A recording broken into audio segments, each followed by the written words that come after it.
Vote చోరీ ప్రతి చోట అనే నినాదంతో కాంగ్రెస్ పార్టీ దేశవ్యాప్తంగా ఉద్యమం చేపట్టింది. అందులో భాగంగా విజయవాడలో కాంగ్రెస్ పార్టీ ఆధ్వర్యంలో క్యాండిల్ ర్యాలీ నిర్వహించారు. మాజీ సీఎం వైసీపీ చీఫ్ జగన్పై తీవ్ర స్థాయిలో విరుచుకుపడ్డారు. ఏపీ కాంగ్రెస్ చీఫ్ షర్మిల రాహుల్ గాంధీకి సీఎం రేవంత్ రెడ్డి ద్వారా ఏపీ సీఎం చంద్రబాబుతో హాట్లైన్ ఉంది అంటూ జగన్ చేస్తున్న ఆరోపణలను షర్మిల ఖండించారు.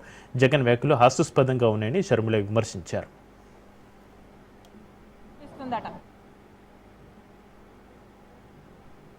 ఈరోజు రాహుల్ గాంధీ గారి నాయకత్వంలో కాంగ్రెస్ పార్టీ ఈ ఉద్యమాన్ని ఈ పోరాటాన్ని చేస్తుంది. అలాంటి రాహుల్ గాంధీ గారికి చంద్రబాబు గారితో ఒక హాట్ లైన్ రేవంత్ రెడ్డి గారి ద్వారా ఉంది అనటం చాలా హాస్యాస్పదం.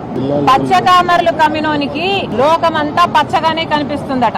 జగన్మోహన్ రెడ్డి గారికి మోడీ గారితో హాట్ లైన్ ఉంది. అధికారం లేకొచ్చినప్పటి నుండి జగన్మోహన్ రెడ్డి గారు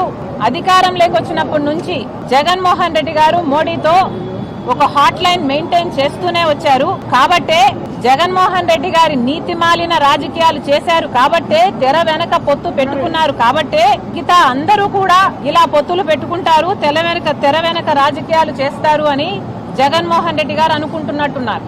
అయ్యా జగన్మోహన్ రెడ్డి గారు, రాహుల్ గాంధీ గారికి ఏ హాట్ లైన్ లేదు చంద్రబాబు గారితో. ఈ అష్యూరెన్స్ మేము చాలా ఖచ్చితంగా ఇవ్వగలం. కానీ జగన్మోహన్ రెడ్డి గారు, మీరు అష్యూరెన్స్ ఇవ్వగలరా? మీకు మోడీ గారితో అమిత్ షా గారితో హాట్ లైన్ లేదన్న అష్యూరెన్స్ మీరు బైబిల్ మీద ప్రమాణం చేసి మీరు అష్యూరెన్స్ ఇవ్వగలరా? మీరు ఇవ్వలేరు. ఎందుకంటే మీరు మోడీ మెడలు వంచి ప్రత్యేక హోదా తీసుకొస్తాను అని అధికారంలోకి వచ్చిన మీరు ఆ రోజు నుంచి అదే మోడీకి మెడలు వంచి ఎన్నోసార్లు కాళ్ళకు దండాలు పెట్టారు. ఎన్నోసార్లు బీజేపీకి ఏ బిల్లుకు కావాలంటే ఆ బిల్లుకు మద్దతు ఇచ్చారు. గంగవరం పోర్టు సైతం ఇలాంటి ఎన్నో ప్రాజెక్టులు మోడీ మనుషులకు కట్టబెట్టారు. మోడీ మనుషులు అంటే బీజేపీ వాళ్ళకంటే ఆఖరికి ఎంపీ పదవులు కూడా ఇచ్చారు జగన్మోహన్ రెడ్డి గారు. మరి హాట్ లైన్ ఉన్నది ఎవరికి?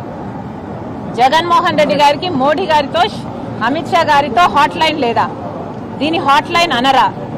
దీన్ని ఏమంటారు? దీని అక్రమ పొత్తు అంటారా, లేక రాజకీయ వ్యభిచారము అంటారా? ఏమంటారు? జగన్మోహన్ రెడ్డి గారు సమాధానం చెప్పాలి.